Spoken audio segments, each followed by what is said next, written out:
నమస్తే. మన గాంధీగిరి వార్తలకు స్వాగతం. రామగుండం పారిశ్రామిక ప్రాంత రౌండప్. ఈరోజు గాంధీగిరి అందిస్తున్న ప్రత్యేక వార్తలు చదువుతున్నది దయానంద్ గాంధీ. ఈ రోజు గాంధీగిరి వార్తలను సమర్పిస్తున్నది శ్రీకాంత్ కంటి దవాఖానా. కోల్బెల్ కు కంటిపాప, అన్ని వర్గాలకు వెలుగు కిరణం. డాక్టర్ శ్రీకాంత్ సారథ్యంలో వైద్య సేవల్లో శ్రీకాంత్ కంటి దవాఖానా. ఏప్రిల్ 15 నుండి ప్రతి గురువారం ఉచిత వైద్య నేత్ర శిబిరం. కంటి పొరకు ఆపరేషన్ 5,000 రూపాయలకే చేయబడును. లక్కం భిక్షపతి కార్యనిర్వహణలో శ్రీకాంత్ కంటి దవాఖానా, లక్ష్మీనగర్, గోదావరికని. Phone number 8074911632. కళ కోసం కాదని ప్రజల కోసమని ఇఫ్టా నాయకులు కె స్వామి, సిపిఐ నగర కార్యదర్శి కె కనకరాజ్ పేర్కొన్నారు. గోదావరికని భాస్కర్రావు భవన్లో ఈరోజు జరిగిన ఇండియన్ పీపుల్స్ థియేటర్ అసోసియేషన్ ఇఫ్టా 81వ ఆవిర్భావ దినోత్సవం సందర్భంగా ప్రజానాట్య మండలి జిల్లా ప్రధాన కార్యదర్శి ఇనుముల రాజమౌళి పతాకావిష్కరణ చేసిన అనంతరం వారు మాట్లాడారు. దేశానికి స్వాతంత్రం రాకముందు ముంబై నగరంలో 1943 మే 25న ఇఫ్టా ఆవిర్భవించిందని, ఉమ్మడి రాష్ట్రంలో ప్రజానాట్య మండలి పేరుతో తెలంగాణలో నైజాం పరిపాలనకు వ్యతిరేకంగా ప్రజలను కళారూపాల ద్వారా ప్రజలను చైతన్యపరుస్తూ పోరాటాలకు సిద్ధం చేయడం జరిగిందన్నారు.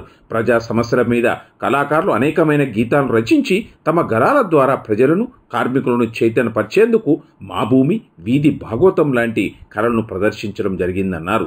ఇఫ్టాలో పనిచేసి అమరులైన కళాకారులకు సమావేశం 2 నిమిషాలు మౌనం పాటించి ఘన నివాళులను అర్పించారు. ప్రజానాట్య మండలి నగర కార్యదర్శి ఎజ్జ రాజయ్య అధ్యక్షతన జరిగిన ఈ సమావేశంలో సిపిఐ నాయకులు గౌతమ్ గోవర్ధన్, తాళ్లపల్లి మల్లయ్య, తుడుపునూరి రమేష్ కుమార్, సూర్య, ఓదెమ్మ, పడాల కనకరాజు తదితరులు ఉన్నారు. 81 సంవత్సరాల కిందట మన భారతదేశంలో ఇండియన్ పీపుల్స్ థియేటర్ అసోసియేషన్ అనే ఒక సాంస్కృతిక సంస్థ ఆవిర్భవించింది. అంటే మనకిక్కడ తెలంగాణలో, ఇంతకుముందు ఆంధ్రప్రదేశ్లో ప్రజానాట్య మండలి అని ఏ విధంగానైతే పిలుచుకుంటున్నామో అట్లా దేశవ్యాప్తంగా ఏర్పడినటువంటి సాంస్కృతిక సంస్థ ఇఫ్టా. దానికి అనుబంధంగా అనేక సంస్థలు అన్ని రాష్ట్రాల్లో, దాదాపు 29 రాష్ట్రాల్లో కూడా ఇఫ్టా శాఖలు ఉన్నాయి. అయితే రకరకాల పేర్లతో ఉన్నాయి. కానీ అఖిల భారత ప్రజానాట్య మండలి అనదగిన సంస్థ ఏదైనా ఉన్నదంటే అది ఇండియన్ పీపుల్ థియేటర్ అసోసియేషన్.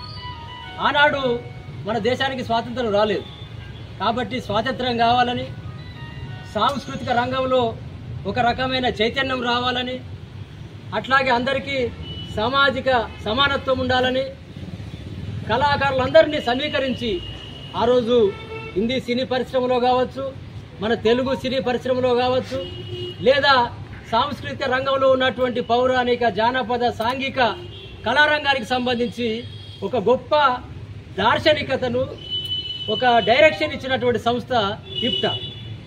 ఆ రోజు బ్రిటిష్ సామ్రాజ్యవాదుల చేతిలో మన రాజ్యం ఉన్నప్పుడు అసలు ఏ సంఘం పెట్టుకోవడానికి కూడా వీలు లేదు. ఈ సంస్థ నాయకుల మీద కూడా నిర్బంధం ఉన్నది. ఆ రోజు ఈ సంస్థ ఎందుకు అంటే ఇక్కడ తెలంగాణలో నిజాముకు వ్యతిరేకంగా మా భూమి నాటకం ఆడితే కళాకారులను తీసుకుపోయి అరెస్ట్ చేసేది, ముందడుగు నాటకం వేస్తే తీసుకుపోయి అరెస్ట్ చేసేది, లేదా బుర్ర కథలు చెప్తే, జముకుల కథలు చెప్పి రైతులను, కూలీలను చైతన్యపరిస్తే తీసుకువెళ్ళి అరెస్ట్ చేసేది. కాబట్టి నిర్బంధాన్ని ఎదుర్కొన్న సంస్థ కూడా ఇఫ్టా. ఆ రోజు అనేక మంది గొప్ప గొప్ప కళాకారులు, రచయితలు, నాయకులు ఇటు సాహిత్యానికి అటు సాంస్కృతిక రంగానికి గొప్ప వారసత్వాన్ని అందించిన మహానుభావులు అనేక మంది ఉన్నారు. ఆ రోజు పేర్లు చెప్పదలుచుకుంటే చాలా ఉంటాయి. ముఖ్యమైన వాళ్ళు ఎవరెవరంటే ఆ రోజు కైఫీ ఆజ్మీ, పృథ్వీరాజ్ కపూర్, బలరాజ్ సహానీ, ఖ్వాజా అహ్మద్ అబ్బాస్, మన ఇక్కడ ఆంధ్రప్రదేశ్లో డాక్టర్ గరికపాటి రాజారావు, అల్లు రామలింగయ్య గారు, గుమ్మడి, సి నాగభూషణం, ఇట్లా అక్కడ కూడా వి శాంతారాం, అట్లా అనేక మంది వీళ్ళందరూ కూడా ఆ రోజు మే 25వ తేదీ 1943లో బొంబాయి నగరంలో ఏర్పాటు చేశారు ఈ సంస్థని. ఆ రకంగా దేశం మొత్తం పాకిపోయింది. ప్రజల లోపల మంచి చైతన్యాన్ని రగిల్చి అటు ఇంగ్లీషు ధరలకు వ్యతిరేకంగా, ఇక్కడ నిజాంకు వ్యతిరేకంగా, పల్లెటూళ్ళలో భూస్వాముల దౌర్జన్యాలకు వ్యతిరేకంగా, వెట్టి చాకరికి వ్యతిరేకంగా ప్రజల్ని సమీకరించి పోరాడి ఒక రక చైతన్యాన్ని రగిల్చి ఉద్యమాలకు గురికొల్పింది ప్రజానాట్య మండలి. అక్కడ ఇప్టా. కాబట్టి పాట అనేది ఒక తూటలాగా ప్రవహించిందంటే దానికి కారణం ప్రజానాట్యం అనేది. ఒక నాటకం కూడా ప్రజల్ని చైతన్యపరిచిందంటే దానికి కారణం ఇప్టా. మాబూబి నాటకం ఆడేటప్పుడు మన తెలంగాణలో పర్మిషన్ లేదు. ఆంధ్ర బార్డర్లో ఉండి నాటకం వేస్తే తెలంగాణలో ఉన్న ప్రజలు చూసారు. అంటే ప్రజల మీద, ప్రజా కళాకారుల మీద అటువంటి నిర్బంధం ఆనాడు ఏర్పడ్డది. కాబట్టి ఇది అటువంటి చరిత్ర కలిగిన సంస్థ ఇప్టా. ఇప్టా కళాకారులం అని చెప్పుకోవడానికి, ప్రజానాట్య మండలి గాయకులం అని చెప్పుకోవడానికి మనమంతా గర్వపడాల్సిన అవసరం ఉన్నది. ఆ అమర కళాకారుల ఆశయాన్ని మనం సాధించాలి. Singareni chairman, managing director N Balaram, డైరెక్టర్లు D Satyanarayana Rao, NVK Srinivas, G Venkateswara Reddy ఈరోజు అన్ని ఏరియాల జీఎంలతో ఉత్పత్తి, ఉత్పాదకత, బొగ్గు రవాణా, ఓవర్ బర్డెన్ తరలింపుకు సంబంధించిన వీడియో కాన్ఫరెన్స్ను నిర్వహించారు. కాగా 2024-25 ఆర్థిక సంవత్సరానికి గాను ఆర్జీవన్ ఏరియాలో నిర్దేశించిన ఉత్పత్తి లక్ష్యాలను సాధించటకు చేపట్టాల్సిన ప్రణాళికలను, బొగ్గు రవాణా, ఓవర్ బర్డెన్ తొలగింపు, నిర్దేశించిన బొగ్గు ఉత్పత్తి రవాణా సాధించటకు చేపట్టాల్సిన ప్రణాళికల గురించి దిశానిర్దేశకాన్ని వారు చేశారు. ఈ ఆర్థిక సంవత్సరంలో ఆర్జీవన్ ఏరియాలో నిర్దేశించిన ఉత్పత్తి లక్ష్యాలను సాధించాలని, ఉత్పత్తి పెంపునకు తీసుకోవాల్సిన ప్రణాళికల, ఓవర్ బర్డెన్ తరలింపు గురించి వారు చర్చించారు. గనుల్లో తీసుకోవాల్సిన రక్షణ చర్యల గురించి దిశానిర్దేశకం చేశారు. నెలసారి సాధించాల్సిన ఉత్పత్తి, ఉత్పాదకత లక్ష్యాల గురించి విధి విధానాలను అధికారులకు వివరించారు. ఈ వీడియో కాన్ఫరెన్స్లో ఆర్జీవన్ జనరల్ మేనేజర్ చింతల శ్రీనివాస్, ఏజీఎం ఐఏడి అంజనేయులు తదితరులు ఉన్నారు.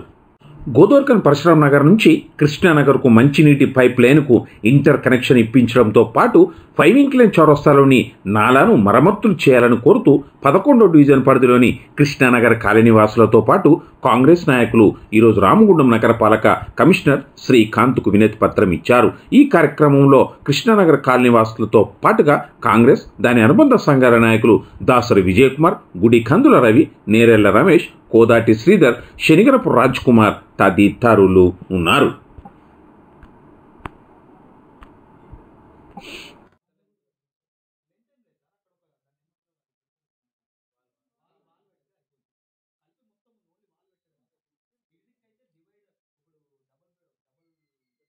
ఇంతటితో గాంధీగిరి వార్తలు సమాప్తం.